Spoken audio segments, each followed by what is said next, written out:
भाई लोग नमस्कार, कैसे हैं आप लोग। जी हाँ, एक बवाल खबर लेके आया हूँ जो खेसारी लाल यादव और सपना चौधरी का हरियाणवी वीडियो रिकॉर्ड हुआ था।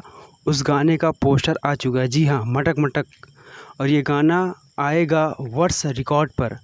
जी हाँ, खेसारी लाल यादव जी इसमें गाना नहीं गाए हैं, खेसारी जी इसमें फीचरिंग किए हैं। और जो खेसारी जी इसमें डांस किए हैं भाई, बवाल डांस किए हैं। क्योंकि इनका एक बार स्टेज शो आ चुका है सपना चौधरी के साथ, और दोनों लोग बहुत अच्छा डांस करते हैं। तो हम लोग को देखना होगा कि इस गाने में खेसारी जी क्या डांस करते हैं। और पहली बार कोई भोजपुरी का स्टार फीचरिंग कर रहा है हरियाणवी के सॉन्ग में। जी हाँ, जिसका गाने का बोल का नाम है मटक मटक। ये जो गाना आएगा 19 अगस्त को आएगा, जिसका बोल है मटक मटक। जी हाँ दोस्तों, इस बोल का नाम है मटक मटक और बहुत जल्द गाना आने वाला है।